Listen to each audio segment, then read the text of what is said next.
Mi nombre es Pamela Pugliarini y les doy la bienvenida a un nuevo Café Cultural en Casa, organizado por el Centro Cultural de la Pontificia Universidad Católica del Perú, y agradecemos a la Fundación BBVA por acompañarnos en todas nuestras actividades y en esta en particular. El Centro Cultural de la Universidad Católica continúa con su labor de difusión, promoción y producción cultural, y por ello seguimos ofreciendo distintas actividades, las cuales están publicadas en nuestra página web y en las redes sociales. Los invito a que puedan entrar y a que puedan seguirnos en las redes. Antes de dar inicio a este conversatorio, es importante mencionarles que para su comodidad y seguridad, los micrófonos y las cámaras se encontrarán desactivados durante todo el conversatorio. El chat estará habilitado para realizar preguntas directamente al moderador, y las cuales serán respondidas al final del evento, por los invitados, obviamente. Esta mañana tenemos el placer de presentar a unos invitados de lujo. Estoy bastante contenta, la verdad. Desde Barcelona tenemos la compañía de David de Sola, autor de la obra Almacenados y ganador de muchos premios a lo largo de su carrera como escritor, dramaturgo y guionista. Marco Mühletaler, director de la obra y actual director del Centro Cultural de la Universidad Católica y director general del Festival de Cine de Lima de la Católica. Alberto Isola, que bueno, no sé si necesita mucha descripción, director y actor de teatro, cine y televisión, y profesor de la Facultad de Artes Escénicas de la Católica. Ha participado en más de un centenar de espectáculos teatrales. Oscar Mesa, actor de teatro, cine y televisión, ha participado en múltiples montajes dirigidos por reconocidos directores del medio. Y al final, pero no menos importante, por supuesto, Alicia Morales, actriz, gestora cultural y directora fundadora del Centro Cultural de la Pontificia Universidad Católica del Perú y del Festival de Cine de Lima PUC. Hasta el 2018. Alicia ha sido reconocida por su amplia trayectoria y aporte a la cultura de nuestro país. A todos les damos una cálida bienvenida, gracias por estar aquí, y les dejo con Alicia para que pueda entrevistar a nuestros invitados. Gracias. Gracias, Pamela. Hola a todos, ¿cómo están? Me encanta estar acá. Me imagino que se preguntarán por qué estoy yo acá, porque en realidad soy la única que no tengo mucho que ver con la obra, aparentemente. Y sin embargo, les quiero contar que en el año 2015 estaba yo en Morelia, en el Festival de Cine de Morelia, seleccionando películas para nuestro Festival de Cine de Lima. Y vi esta película que se llamaba Almacenados. La vi, el público la tomó muy bien, fue un exitazo, y a mí la película como película en sí no me entusiasmó demasiado, pero el texto me daba vueltas y me daba vueltas y me daba vueltas, y yo decía, qué buen texto, esto tendría que ser una obra de teatro. Entonces regresé a Lima, y si bien no invité la película, me quedé con la idea de la obra, y le comento a Marco, oye, he visto esto que estoy segura que debe ser una obra de teatro, vamos a buscarla. Empezamos a buscarla y lo comencé a entusiasmar a él, y así pedimos la obra, la leyó, la volvimos a leer y dijimos, sí, esto creo que es un montaje que para el próximo año nos vendría, pero estupendo. Y así fue como llegó almacenado a nuestras manos, a través del cine y luego a través del texto, ¿no? Y por eso yo lo primero que quería hacer era preguntarle a David, ¿de dónde salió esta idea y cómo se te ocurrió hacerla en clave de comedia negra, digamos? Vale. Lo primero te agradezco que digas tu opinión sincera por la película. Yo, en honor a la verdad, yo la primera vez que la vi fue en Costa Rica, la primera vez que la vi con público y que la vi en general, porque me habían pasado el link, pero no había tenido oportunidad de verla. Y yo me tuve que salir de la sala, no la pude ver la primera vez que la vi, porque sí ahora le veo unos valores a la película que antes no le veía, que creo que tiene una buena dirección y tiene unas buenas interpretaciones, pero el director le quitó todo el humor, se centró más en lo dramática que es la historia en el fondo. Y yo soy una persona que el humor es una herramienta fundamental para expresarme, ¿no? Entonces, ese primer contacto que tuve yo con la película me pasó como a ti, no me acabó de gustar e inclusive me tuve que salir de la sala.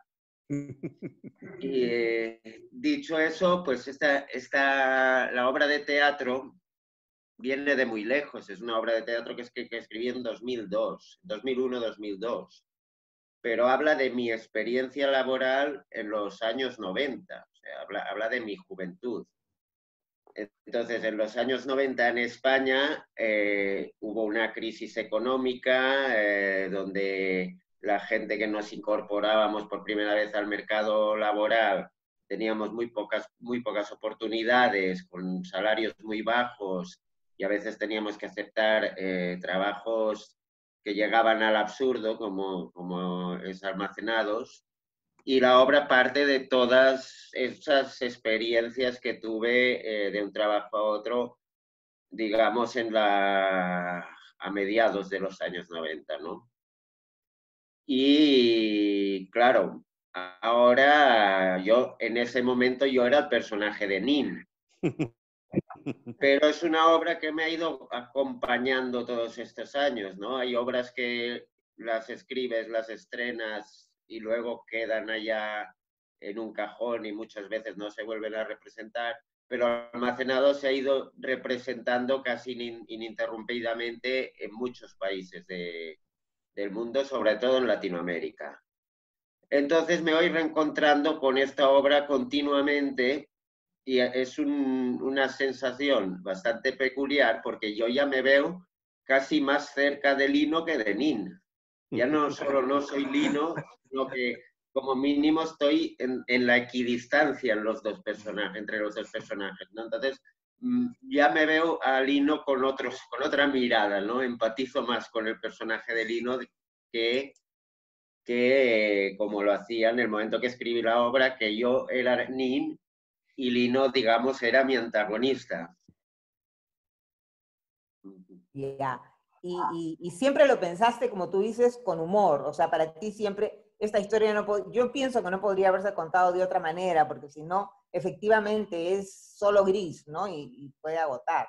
Porque los personajes Y además son tan contrapuestos, ¿no?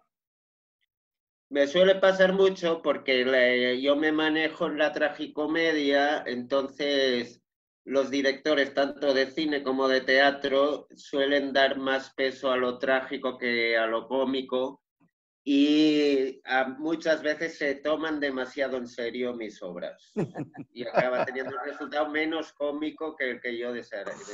Ahora, sí debo decirte que esa sala de cine que estaba repleta se doblaba de risa durante toda la Sí. película.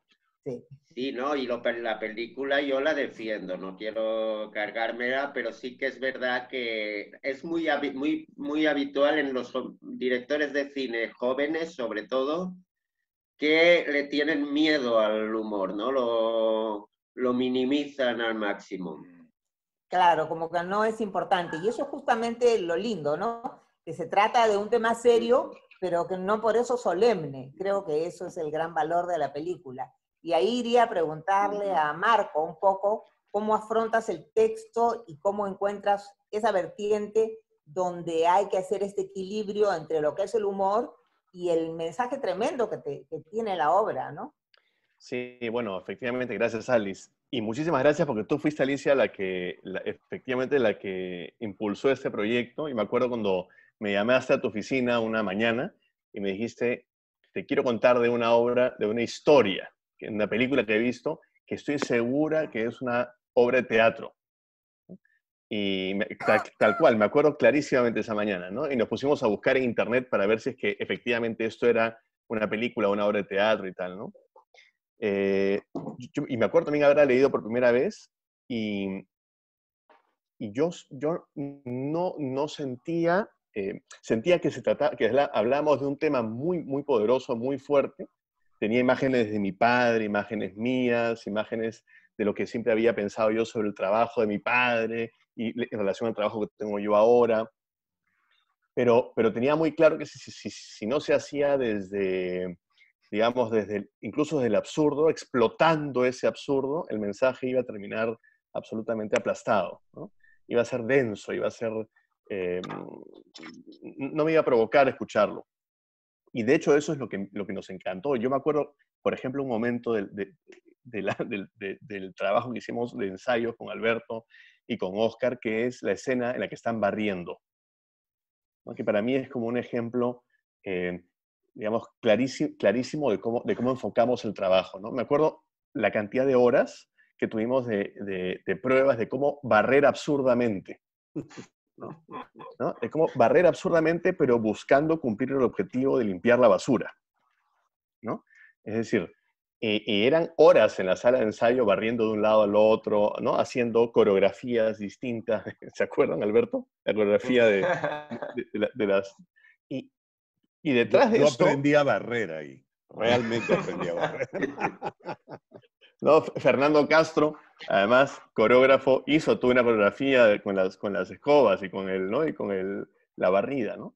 Pero ahí me parece que en ese momento, en esa escena, por ejemplo, está un poco el espíritu que tiene la obra, ¿ok? O sea, barrer de verdad, barrer en serio, de la preocupación porque quede limpio ese camino, pero hacerlo de manera absurda, ¿no? Llevar al extremo ese absurdo. Entonces, afortunadamente, Alberto y Oscar son muy juguetones. Es decir, juegan todo el tiempo, ¿no? Y eso es muy rico en un par de actores que se entregan a jugar y a explorar ese absurdo sin miedo. Porque creo que también, David, sumándole a lo que tú decías de los jóvenes directores, también en los actores hay mucho miedo de explorar el absurdo, ¿no? De exponerse frente al absurdo y de convertirse en una caricatura, ¿no? Y no pasa nada. Se trata de eso también. Se trata de explorar esos bordes, esos límites, ¿no? Y eso lo hicimos, creo, con Alberto. Yo me acuerdo cuando hablamos con Alberto de la necesidad de ponerle pelo. ¿Te acuerdas, Alberto? Claro. Veíamos una frondosa cabellera en el personaje. Y claro, esto decíamos, pero ¿qué pasa si me pongo una peluca? Eso nos va a llevar hacia qué código nos va a llevar, ¿no? Y curiosamente, yo creo que lo que pasó con esa temporada de ensayos, que yo la recuerdo con mucho cariño, es que jugamos horrores. Y ese juego era en serio, ¿no? Que es un poco lo que tiene la obra. Ese juego, esa mirada doble entre lo que está pasando de verdad, que es terrible, y que es una realidad, y que es concreto, y que lo viviste tú en los 90, pero lo hemos vivido todos en algún momento de nuestra vida laboral, ¿no? Y seguramente ahora en el contexto que estamos se vivirá mucho más intensamente también, por eso es que vuelve a cobrar sentido ver la obra hoy día, pero es decir, en esa clave, en ese tono absurdo que es un tono de juego, ¿no? Yo tuve muy claro, la primera imagen que tenía, y además está inspirada en un momento, en una obra, tú hablabas de Roberto Ángeles, Alberto, hace un ratito. Yo me acuerdo de un montaje que tú hiciste también, estabas tú, Alberto, que es Art, de Yasmina Reza, y me acuerdo de una escena que yo les decía mucho a ustedes, que yo no sé si está en el texto o no, no lo recuerdo, o ustedes se la inventaron, que era el momento en que todos comían aceitunas, ¿no? Y yo tengo la imagen de que esa escena podía ser una obra entera, ¿no? Yo no recuerdo haberme reído tanto en una escena como en esa escena, ¿no? Entonces tenía esa imagen de lo que pasaba y que era terrible. Estos tipos se habían peleado, estaban en un momento terrible de sus vidas, pero ese momento de comer aceitunas se llevaba al extremo, ¿no? Creo que eso es por ahora. A ver, ahora vamos a preguntarle a Alberto entonces, ¿cuánto del señor Lino es Alberto Isola y cuánto es esos otros amigos que hemos estado hablando hace un rato que te han ayudado a construir ese personaje?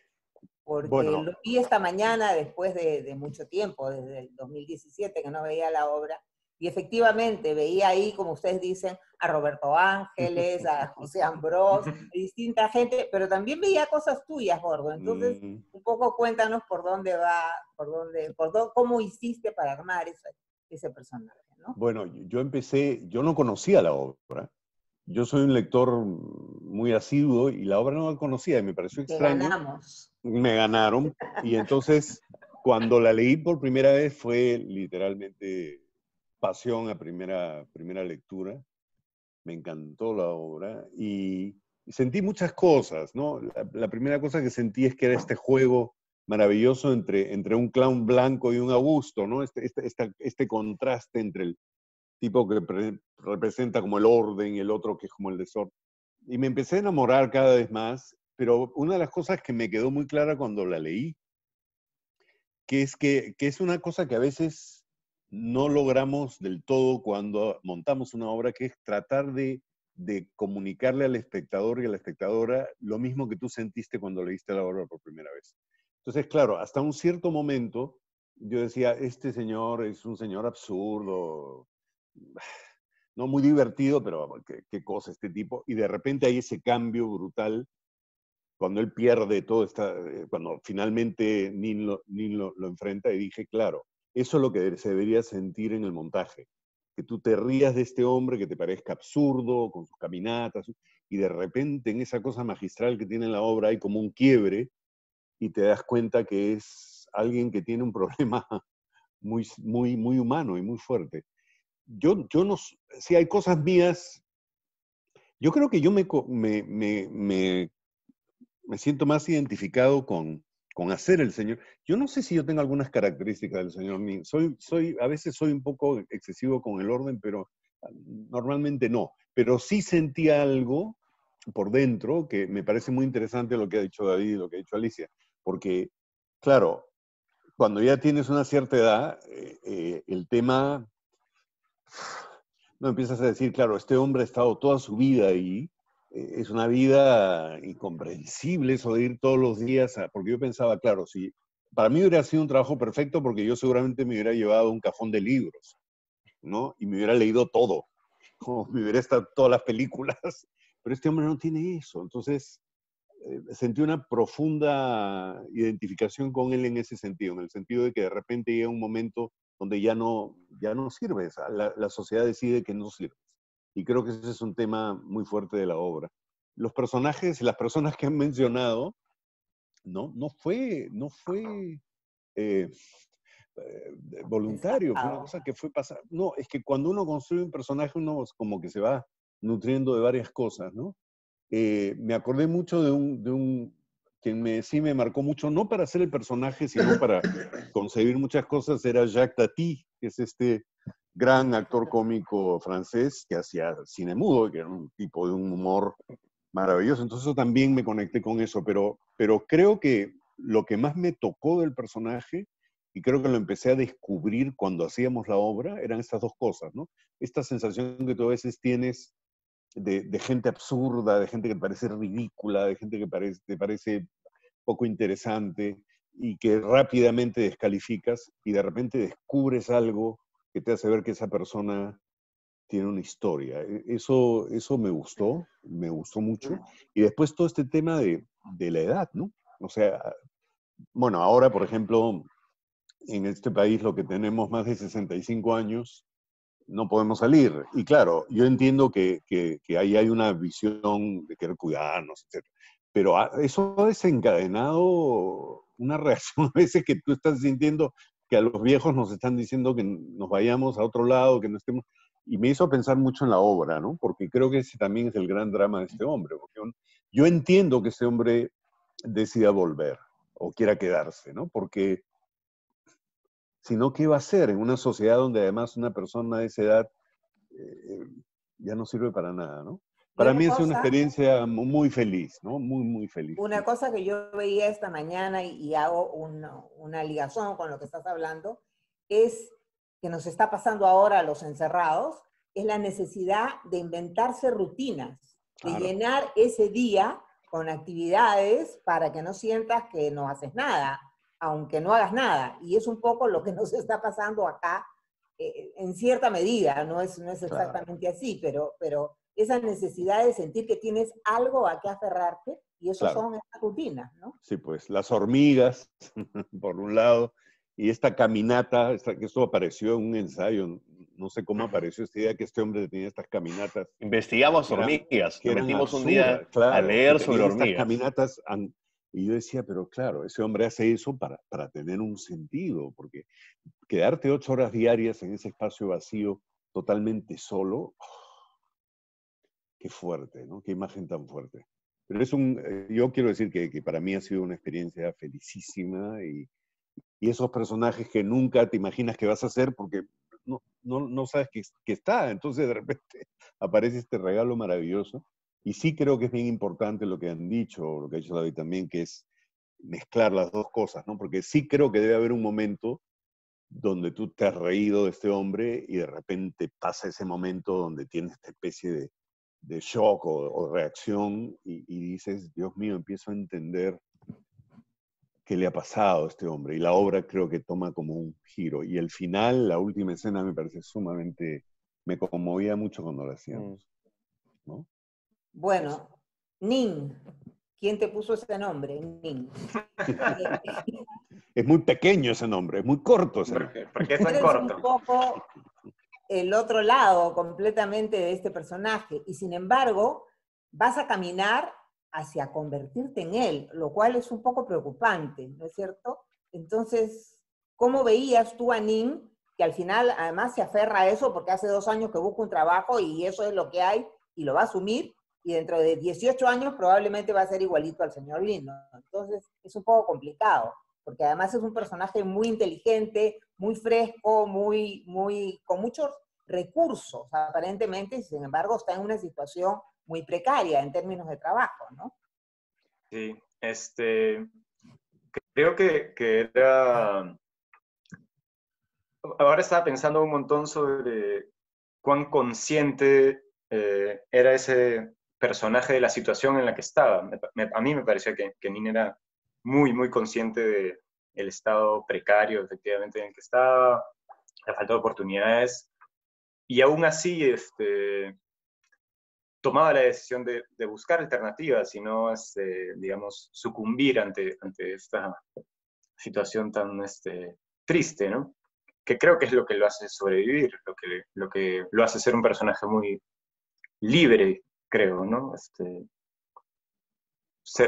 Tener conciencia lo hace libre y lo hace juguetón. No sé si es que su destino iba a ser finalmente ser el señor Lino, efectivamente es una posibilidad. De pronto no, de pronto se queda un par de años trabajando y como dice Alberto, de pronto Nin sí usaba el tiempo para leer, ver películas, no sé. Pero bueno, es un hecho que en todo caso para mí era hasta terapéutico, podría decir, interpretar un personaje que decidiera, a pesar de tantas adversidades, tomarse la vida con cierto humor, como una herramienta para sobrevivir. ¿Y cómo fue ese proceso de trabajo esto es para Alberto y para Oscar? Entre ustedes dos era la primera vez que trabajaban juntos, creo, ¿no? Sí. Bueno, Oscar ha sido mi alumno, ¿no? O sea, ya nos conocíamos, digamos, ¿no? Pero sí era la primera vez que trabajamos juntos y bueno, para mí fue desde el comienzo. Uno siempre dice esas cosas, maravilloso. Pero realmente lo fue, ¿no? Porque había una complicidad muy, muy grande y al haber sido profesor y maestro de Oscar también había esta cosa, ¿no? A pesar de que yo no soy el señor Lino en ese sentido. Pero sí, fue muy refrescante y hacer la función todas las noches era realmente un gusto, un placer. Sí, totalmente. Para mí un placer ver a mi maestro reírse, divertirse, jugar, equivocarse y hacerlo con tanta transparencia, ¿no? Creo que de hecho, al menos yo he tenido otros profesores, no sé, en la universidad, maestros, que son muy serios, creo, que son muy...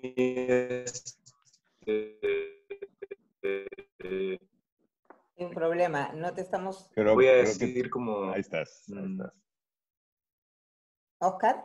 Creo que ¿Ahí se va está? y viene. ¿Sí? Ahí está. A ver. Ahora Sí. sí. ¿Sí? Sí, dale. Decía que maestros muy, muy serios en mi vida, siempre. Mi formación, creo, ha sido como gente muy, muy seria. Y tener a mi maestro que sabe muchas cosas, pero que se da la licencia de divertirse, de equivocarse, de ser humano frente a su alumno, es un placer, es una suerte, ¿no? y poder que permita a su alumno jugar de igual a igual es como aplanar el terreno y permitir que empiecen a florecer cosas, ¿no? Entonces, todo el tiempo hemos empezado a jugar, a probar sin miedo a nada, sosteniéndonos como iguales, y eso ha sido... Eso es bonito. A mí me daba mucha seguridad porque, claro, no sé, David, si te lo ha dicho, si te lo han dicho otros actores, mi gran pánico era equivocarme de día, ¿no? O saltarme un día. Era como... Ese era el pánico absoluto, y te confesaré que al lado en el escritorio yo tenía una tabla con una hojita donde estaba todo, porque yo tenía pánico de que eso pasara, sí, si me salté un día. Y claro, en ese sentido, tener a Óscar ahí era una ayuda, ¿no? Pero sí era el terror, ¿no? ¿Cómo hago?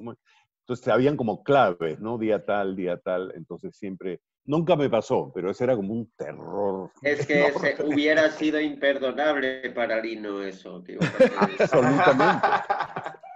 Ahí tienes una diferencia entre Lino y yo, ¿no? A Lino nunca le hubiera pasado, nunca me pasó, pero yo vivía aterrado. Yo me acuerdo, mira, justamente sobre la relación que se estableció entre Alberto y Óscar, era muy, muy bonito porque pasaba un poco lo que pasa en la obra con esos dos personajes, ¿no?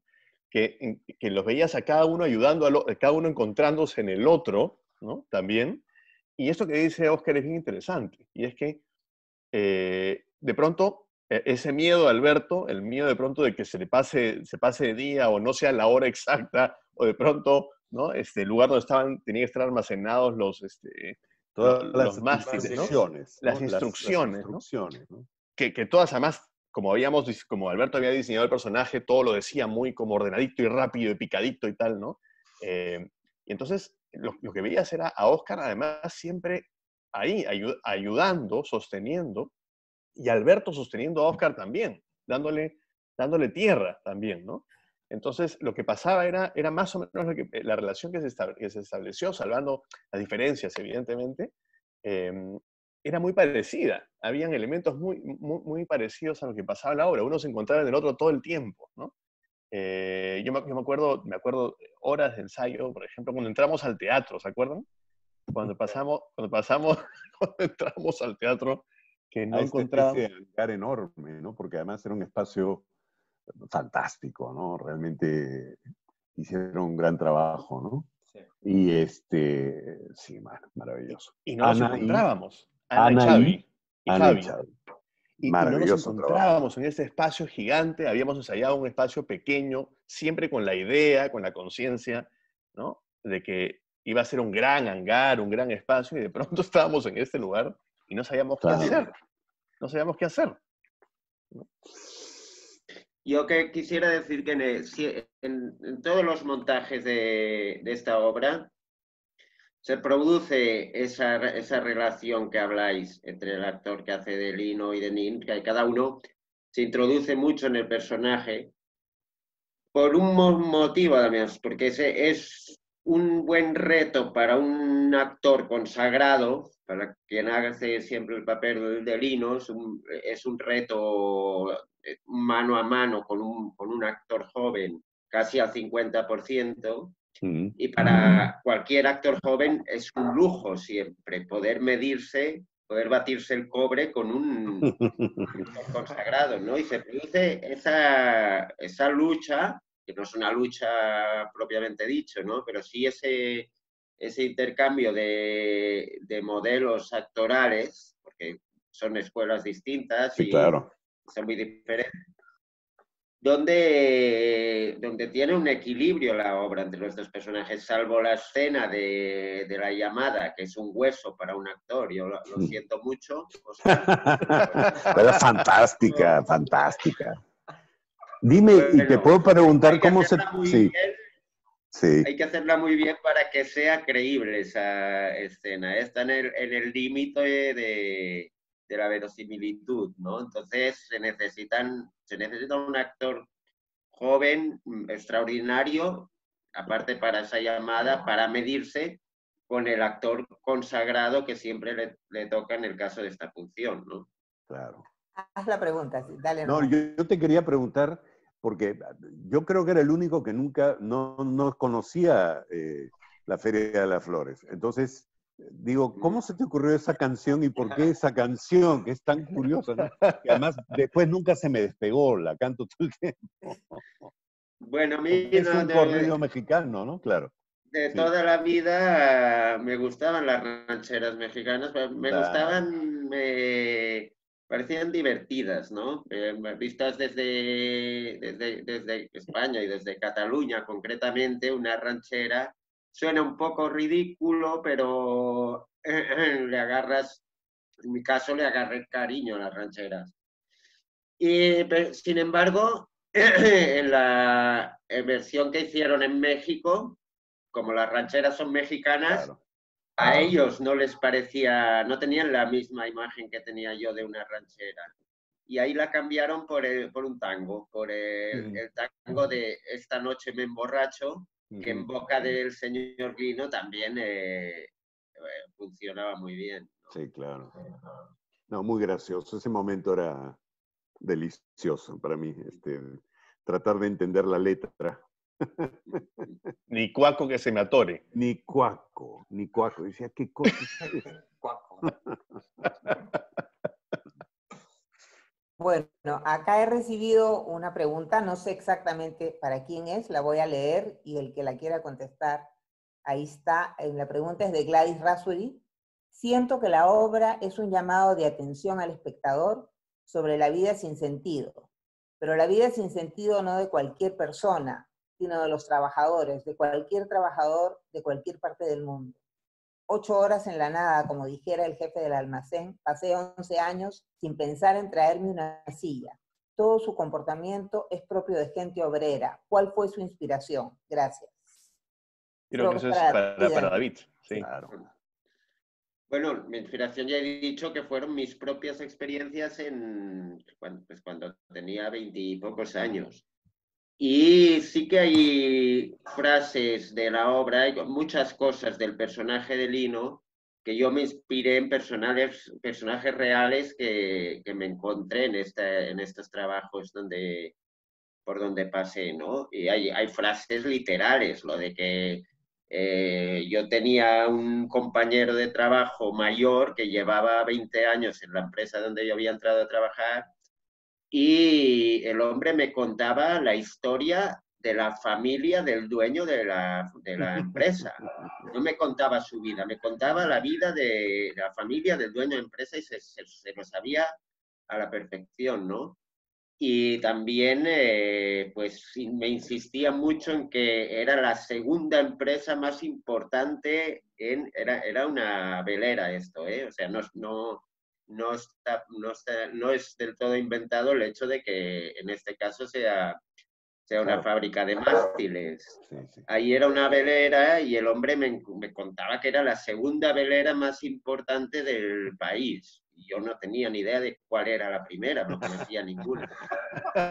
Entonces, Sí, eran pues. parte de los diálogos pues los saqué literalmente de mis experiencias laborales.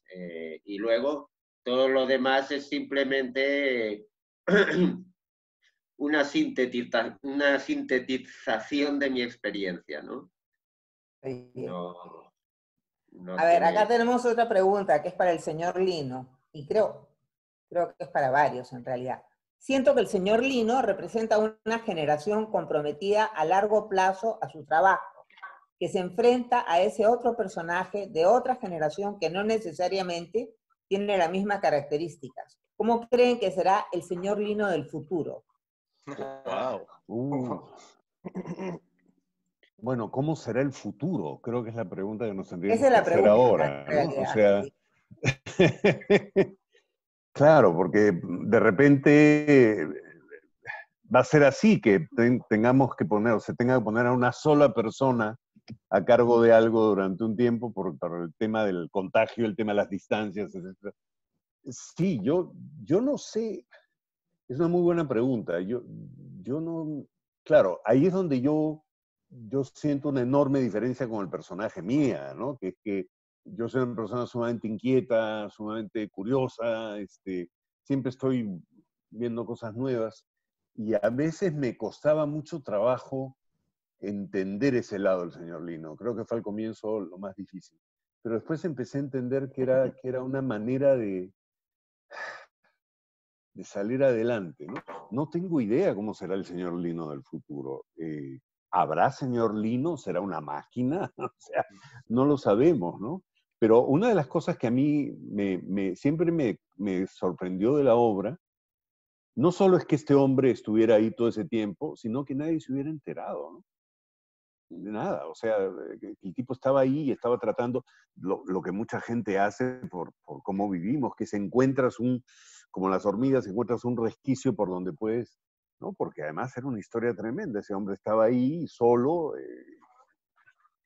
quizás nadie sabía ni siquiera que existía, ¿no? Y le llegaba quizás un cheque, pero era una cosa tremenda.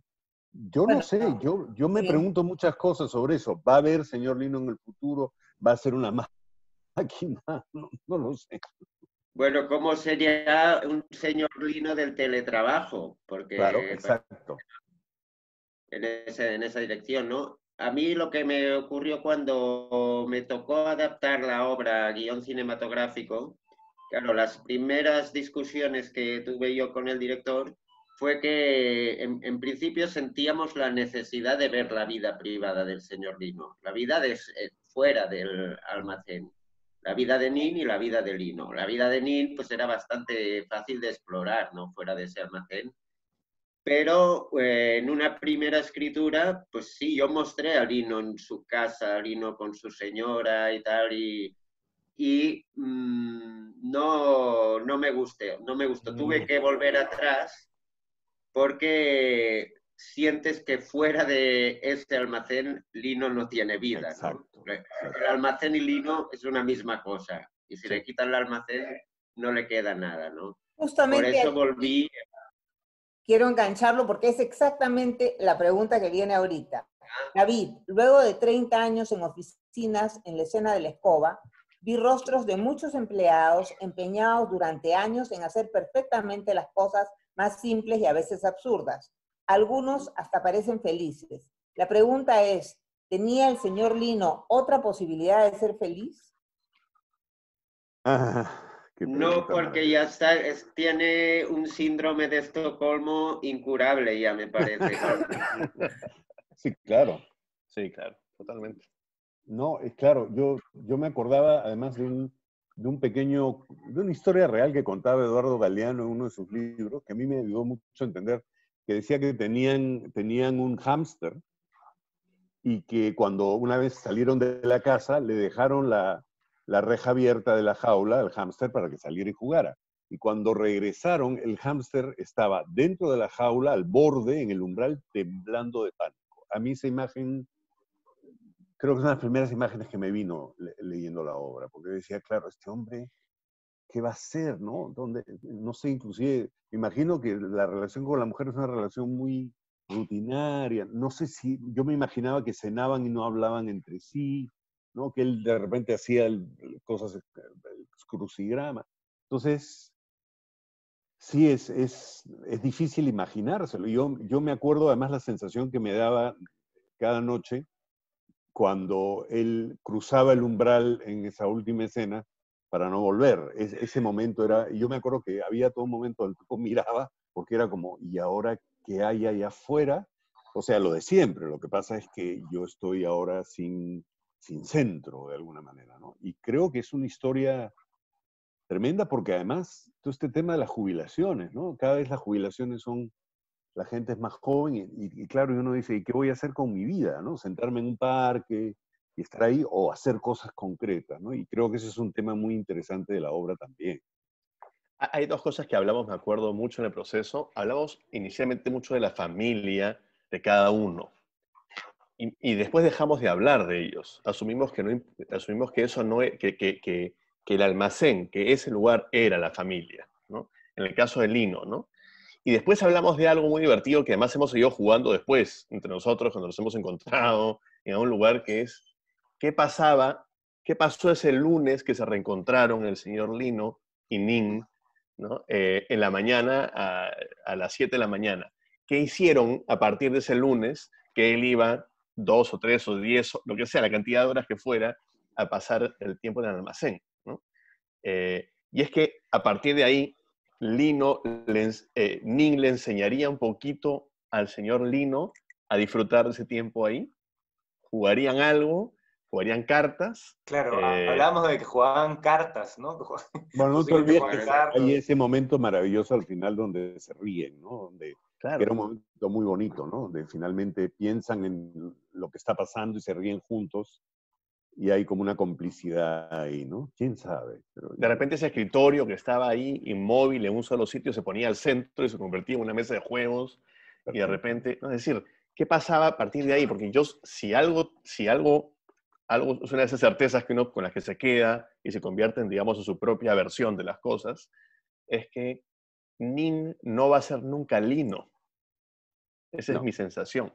O sea, que Nin sabe algo, trae algo que Lino no tiene.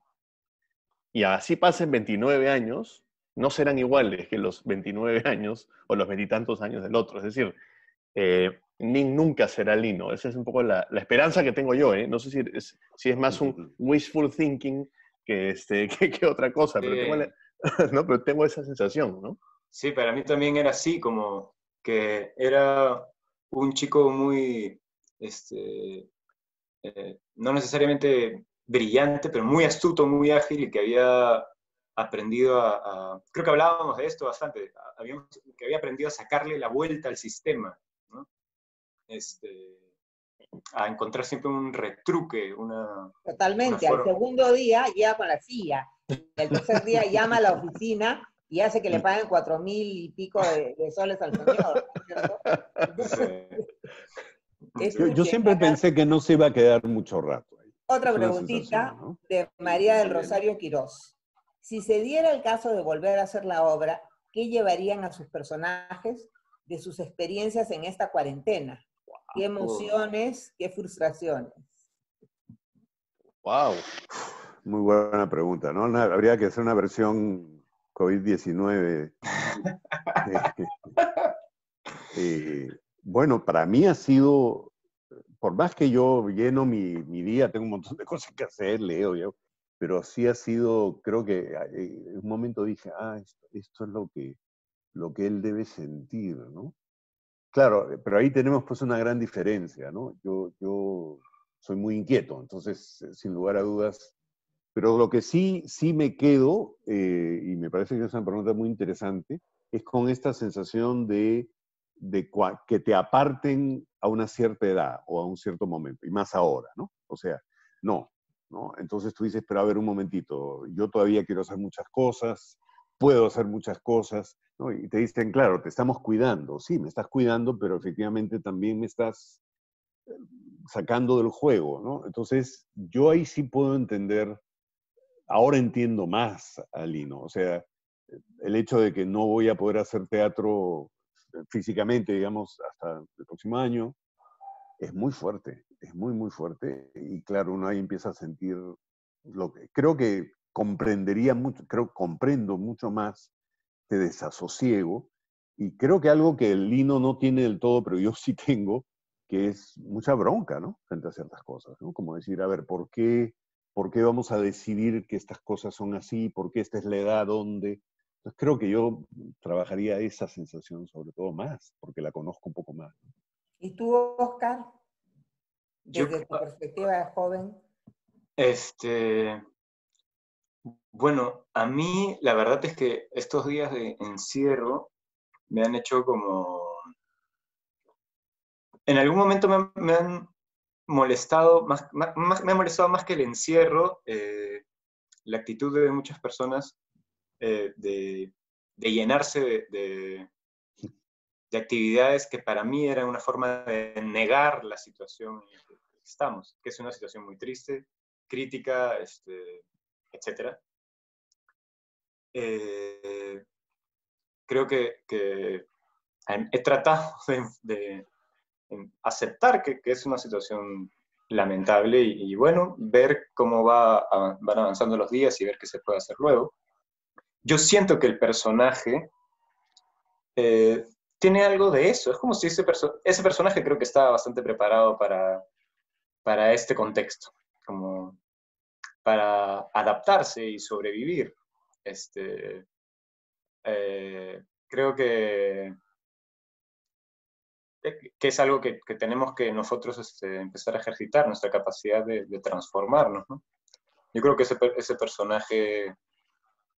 hay muy pocas cosas, creo, que podría ya yo aportarle a ese personaje tal cual está escrito. Más bien, yo regreso a ese personaje para sobrellevar el encierro.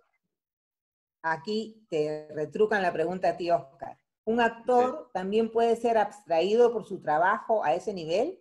¿O el arte permite mayor libertad en medio de una relación dependiente con el oficio? Wow. Pucha, creo que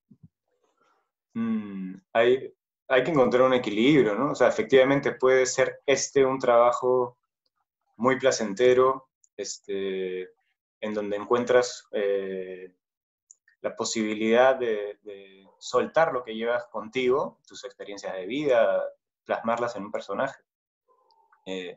Pero también, como cualquier trabajo, creo que puede ser, o sea, puedes volverte un adicto al trabajo, puedes suspender tu vida privada y tus problemas, llenarte de trabajo, puedes empezar a vivir demasiado en la fantasía y dejar tu vida real de lado. Sí, puede ser una persona que se pierde y se sumerge demasiado en el trabajo, sí. ¿Algún comentario más sobre eso? Sí, yo conozco casos en los que algún actor sí que ha sido abducido por su personaje. Y no porque él lo haya buscado eso, sino en casos de actores de series muy conocidas de televisión o que han hecho películas que han tenido mucho éxito, sí, a veces no pueden desprenderse del personaje porque allá donde van los asedian y a veces se ven obligados a actuar de la manera que actuaría ese personaje que les ha hecho famosos, ¿no? Y ahí yo creo que sí que a veces los actores se encuentran en un problema difícil de gestionar. Claro. A ver, por acá tenemos otro. Perdón, me perdí. Me están volviendo loca. Me disparan por todos lados. Es inevitable. Pero Alice, si puedo meter mi cuchara un ratito mientras Dale, va dale. buscando. Yo creo que sería muy bien eso. Hay un texto. Yo ayer en la noche volví a ver la obra y no la había visto desde la última función. Nunca vi la grabación, honestamente. Y de hecho estoy volviendo a darle valor a las grabaciones de las obras. Yo siempre era de los que decía, no, ya yo no quiero grabar nada porque con lo que me quedo, con lo que recuerdo, lo que se quedó impreso en la retina es suficiente, ¿no? Eso es cuando todos creíamos que el teatro era una cosa en vivo y que no podía ser de ninguna otra manera. Ahora, Así es. Ahora estoy valorando de una manera...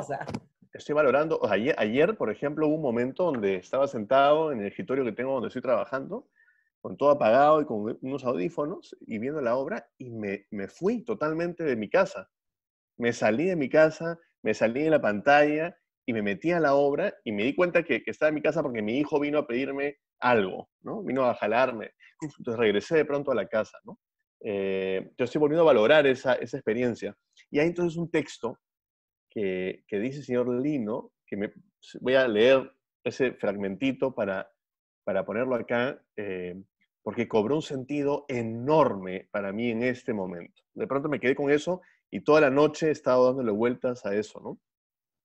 Cuando al final, una vez que Ning ya trajo, ¿no? Ya consiguió el mástil, el señor Lino le habla a la hormiga y le dice, ¿eres una hormiga perdida o una hormiga descubridora? Puede que las dos cosas.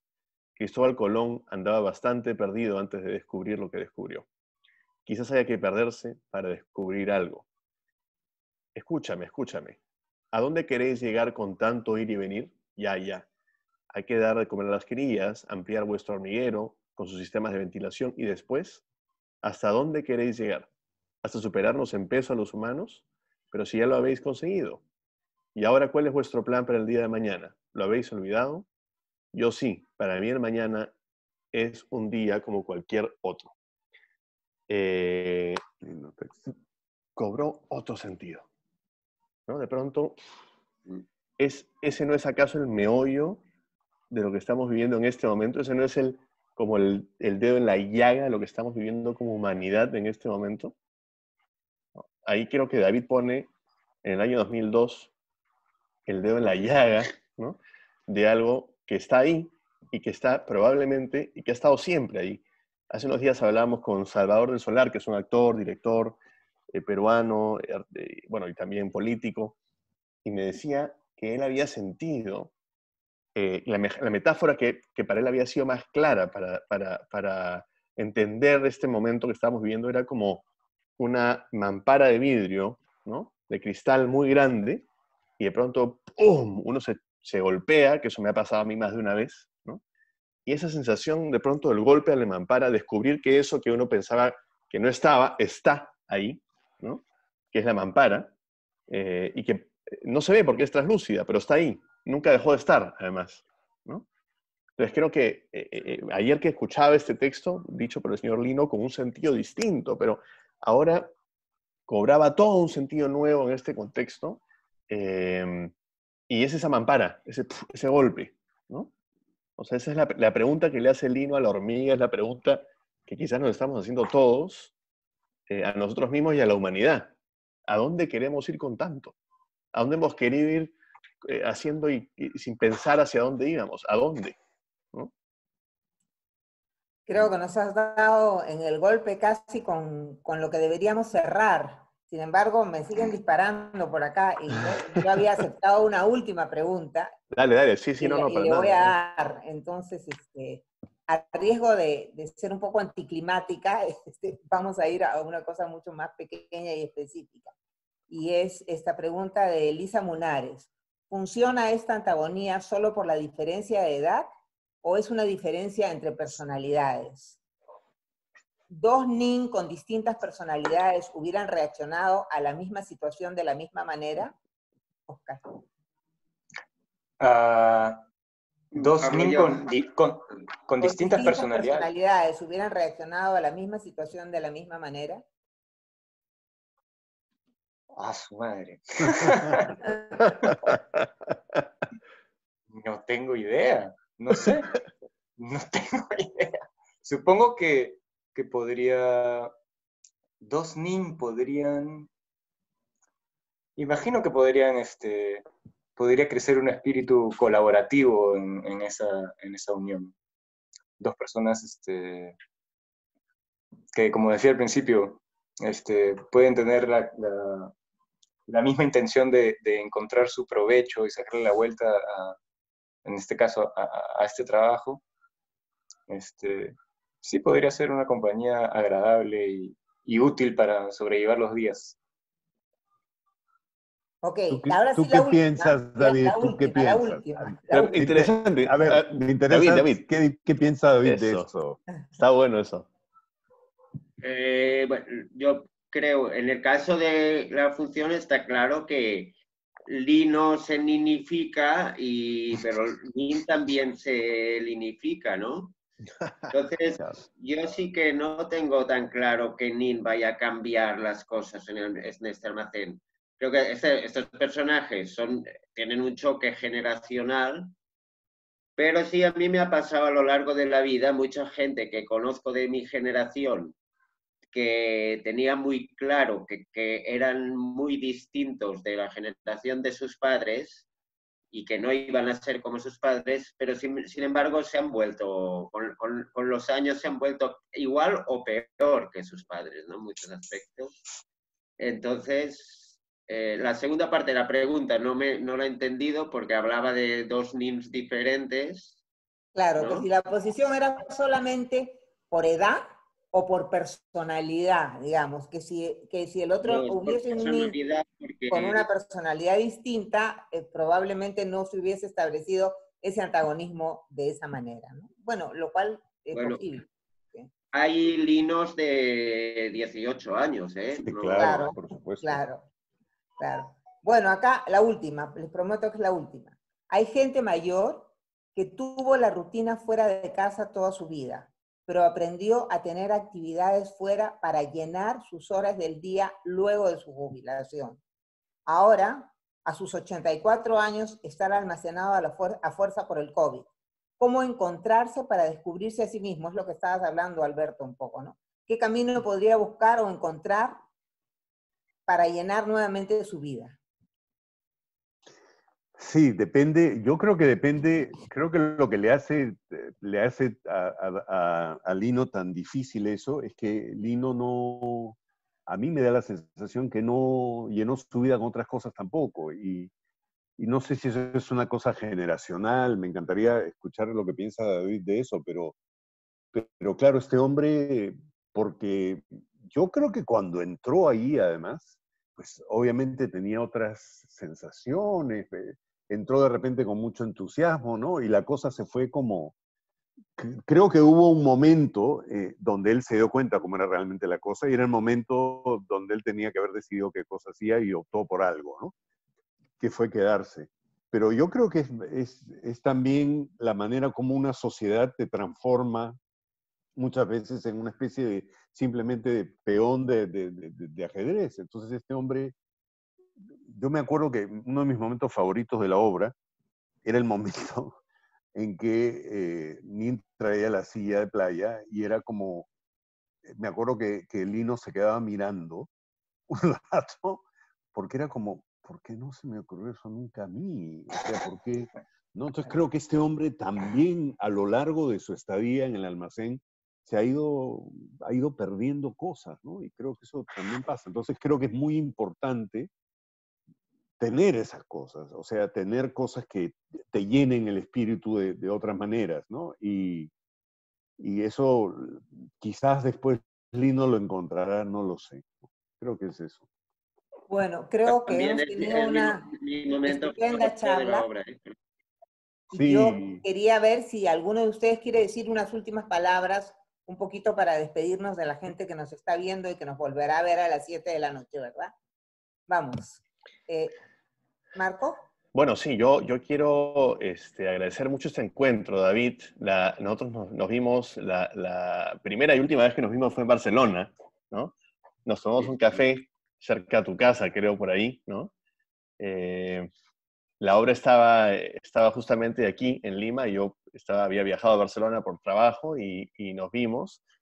Y la verdad que quiero agradecerte mucho el regalo que has hecho con esta obra, porque ayer que la veía, le escribí un mensaje un poco a varios, me conmovió mucho volver a escucharla, volver a verla, y hasta me provocó volver a hacerla, ¿no? Fue como, ya hay que hacerla otra vez, esa sensación que uno tiene cuando sí, algo sí, le sí, gusta sí, mucho, sí. ¿no? Hay que hacerla, hay que hacerla. Y entonces nada, y me gusta, Dale. Perdón. escucho. No, no, y No, que finalmente quiero, no. Ay, no, termina, perdona. solo termino la idea, y me gusta mucho reencontrarme otra vez con Alberto, con Oscar, con Alicia, que fueron, digamos, y está por ahí Paola Vera, que no se le ve, que fue productora también de la obra, digamos, que fue, creo que un lindo equipo, un lindo grupo, que hicimos esta obra, ¿no? O sea, yo la he revivido anoche y me provocó estar ahí otra vez, ¿no? Eso es. Oscar, ¿quieres despedirte de la gente? ¿Algo? Ay, Oscar, estás con el micro apagado. Oscar. Ahí estoy, me silenciaron. Creo que he dicho muchas cosas horribles, aparentemente. Bueno, estaba pensando sobre todo en agradecerle a David por el texto, en realidad, como me pensaba en realmente lo afortunados que hemos sido, creo, al hacer este proyecto, todo lo que nos hemos divertido, todo lo que nos ha llevado a pensar, a conversar, ha sido muy lindo. Es un gran texto y me siento afortunado a eso. Gracias a la gente que vio la obra también, que está acá pendiente. Alberto. Bueno, nuevamente también agradecerte porque creo que has creado algo imperecedero. Ese es un texto bellísimo y estoy seguro que que la gente va a volver constantemente, porque creo que esas actitudes de los dos personajes y la situación de los personajes, porque claro, no hemos encontrado la felicidad, ¿no? Porque creo que si hubiéramos encontrado la felicidad no escribiríamos tan buen teatro. Así que, no, yo te agradezco enormemente, David. Sí. Bueno, David. Vale, yo no quiero agradecer, yo me mandaste un link de la obra hace tiempo, ya la había visto, ahora no he tenido oportunidad de volverla a ver, pero me la veré esta noche, y sí que recuerdo que era muy buen montaje. Sí es verdad, yo opino, por lo que opinabas tú, de que ver una obra de teatro en video No es igual. No. es complicado, costará acostumbrarse, pero tal vez tengamos que hacerlo. Sí que se agradece que sea una función grabada con público. Lo que a mí no me gusta es cuando se graba un ensayo sin público, porque el público es necesario para los actores y es necesario para el mismo espectador, ¿no? Sentirse acompañado. Y se ve que esta función está grabada, no sé si el día del estreno, pero está grabada con público. No, No, la fue en la gente segunda celebraba temporada, mucho de la hecho. obra, sí. No, la gente celebraba constantemente la obra. Era una reacción siempre muy cálida, muy, muy cálida. No solo con las risas, uno sentía además como un contacto con el público muy bonito, ¿no? Sí. Creo Vale. Y que luego para terminar, yo, Marco, la próxima, por eso tienes que llevarme a Lima, porque eh, a mí me va muy bien cuando voy a otros países, sobre todo cualquier país de Latinoamérica me interesa. Empatizo mucho con el carácter de Latinoamérica en general, pero me es muy útil, a mí me nutre mucho como escritor, ¿no? Por ejemplo, con México tengo una relación muy fluida, he ido un montón de veces, con Costa Rica también, y siento que crezco como autor yo en esas estancias, en los países donde se hacen mis obras. O sea que Vamos a para la hacerlo. próxima miramos la Ya manera está. de cómo lo hacemos para que pueda Vamos a hacerlo de asistir todas presencialmente. ya lo maneras. sabes, Marco. De todas maneras. En Es cuanto se Además, abra el importante ese espacio flujo aéreo, cuando se abra el espacio aéreo, nos ponemos en ello. creo que Bueno, ya se habrá que buscar puede un volver. proyecto primero para hacer juntos, ¿no? Bueno, pensemos. Yo me sumo también, Ya feliz. estamos acá, Por hay favor. varios acá. Sí, sí, Está sí. bueno. Bueno, Te lo muchísimas digo gracias porque a es uno todos. de los países que tengo pendientes y que está por ahí visitar. Pues ya. Creo que Está. hemos disfrutado esta conversación y espero que el público que nos está viendo y que nos verá esta noche también lo pueda disfrutar. Eso es todo. Muchas gracias, Alicia. Muchas gracias a todos. Lamentablemente, como dicen, ya se nos acabó el tiempo. Les agradecemos a nuestros invitados por habernos acompañado y al público que nos ha seguido en este Café Cultural en Casa. Agradecemos una vez más a la Fundación BBVA por su patrocinio y aprovechamos para recordarles que este conversatorio va a ser colgado en nuestro canal de YouTube, así que pueden pasar la voz para que la gente que no pudo estar presente pueda verlo. Así también pueden ver la obra que va a estar en YouTube hasta el día domingo, así que por favor aprovechen estos 2 días para ver esta maravillosa obra. Y finalmente quiero invitarlos también a participar de nuestro siguiente Café Cultural, que será el día martes, donde hablaremos sobre los derechos digitales, los derechos de autor, perdón, en las plataformas digitales. Que tengan un muy buen fin de semana y los esperamos en un nuevo Café Cultural en Casa. Gracias. Hasta luego. Gracias por todo. Gracias. Chao, David. Gracias. Chao, David. Chao, David. Alicia. Gracias. Gracias. Chao a todos. Gracias. Fin de semana. Chao. No sé por dónde comer.